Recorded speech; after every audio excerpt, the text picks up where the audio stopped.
So what are lipids?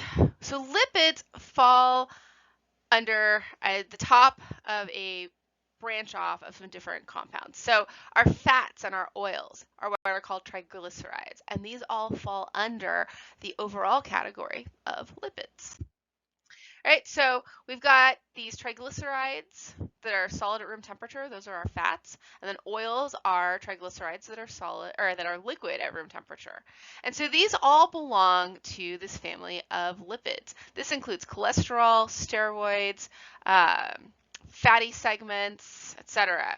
We get triglycerides when we do a reaction between three, so that's where tri comes from, fatty acids, and then the alcohol glycerol. So triglyceride, so tri for three, and then it's branched off of glycerol.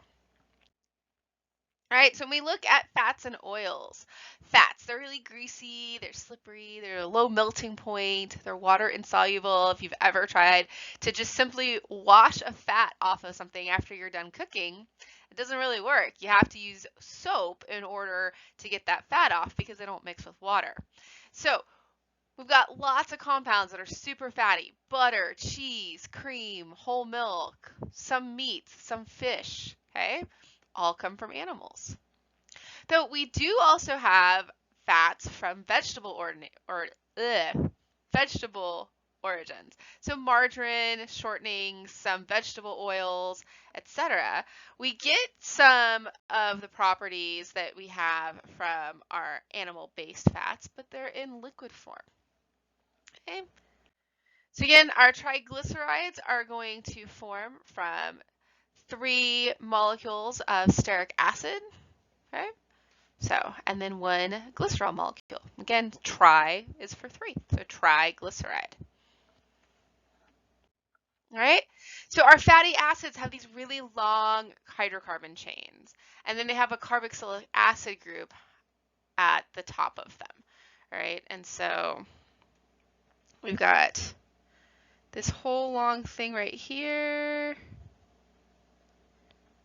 All right, that is our hydrocarbon chain. And this right here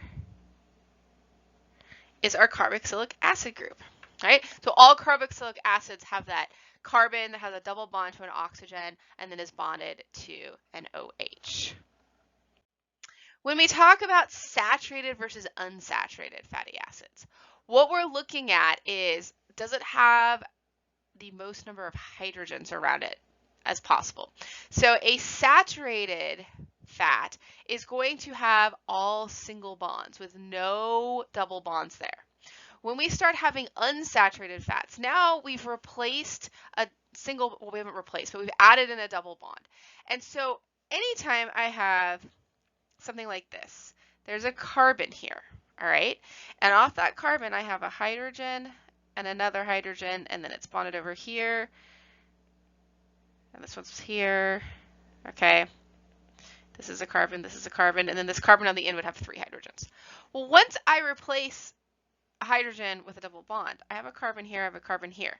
I have 3 bonds already around each of those carbons. So this is only going to go to 1 hydrogen and 1 hydrogen. So that's where the unsaturated comes from.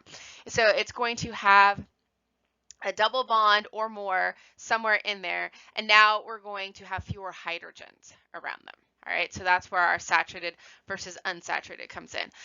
One of the things when you're talking about saturated versus unsaturated is once you start doing the unsaturated, they get these kinks in them and they can't line up and smash in as tightly. Saturated fats are able to smash up against each other easier because there's not these rigid kinks in them that you have in the unsaturated fats.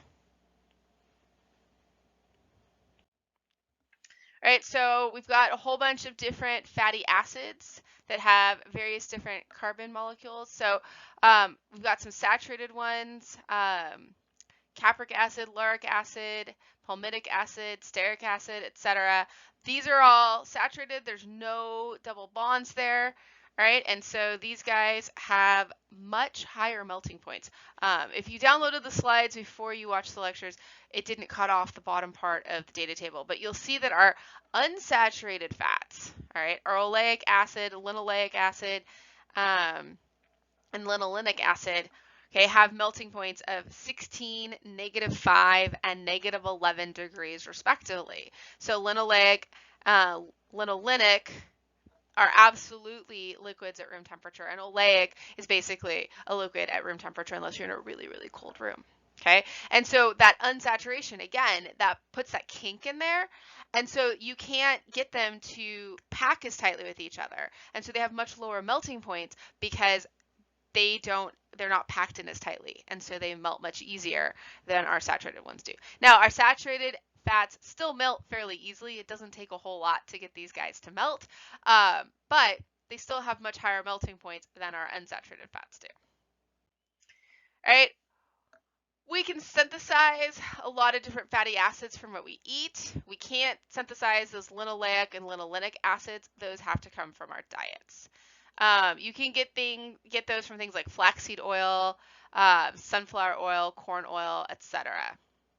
Now, you do have to be careful when you start looking at things like coconut oil and those sorts of things. They have more saturated fats than some of the other oils do. So coconut oil is interesting. That is that lauric acid. And so it's not very healthy. Like, you actually have to be careful with coconut oil. Coconut oil is not the healthiest thing to cook in or to ingest because it is a saturated fat, and so it packs in tighter, and so it's not super healthy to eat. And then we have these partially hydrogenated fats. So what we have is this hydrogenation that reduces a carbon-carbon double bond to a carbon-carbon single bond. Hydrogen's added. And so as we decrease the number of these double bonds, it goes from an oil into a semi-solid fat. And so the hydrogenation can be controlled to yield products with different melting points and softness. And so we can exploit these things to get compounds that give us what we want. Okay. Then we get our trans fats. All right, and so cis and trans isomers, okay, if it's cis, we've got them on the same side. Trans, they're on opposite sides. And so in our trans isomers, in the opposite sides, those are going to raise the level of triglycerides, and so those are bad cholesterol. So our trans isomers, so our trans fats, are definitely not very healthy to eat. We get shapes similar to the saturated fats, which are also very unhealthy to eat. And then we can do this process called interesterification. So we can do hydrogenation without our trans fats. So it's not going to produce the trans fats. And so if we do this, we get something that has a mixture with some sort of an intermediate melting point. And so we have to use a catalyst to do this, and we can control this and get a specific property that we want. And so lipids, we've got all of these fats that come up under this category of lipids, and we do have to be careful the type of fats that we eat, because the ones that pack tighter and build up in our bodies more are the ones that are worse for us. And so that's why having those saturated fats isn't good, and those trans fats aren't good, because those are going to build up, pack into our body, and we end up with far more health problems from those saturated and trans fats than with the unsaturated fats.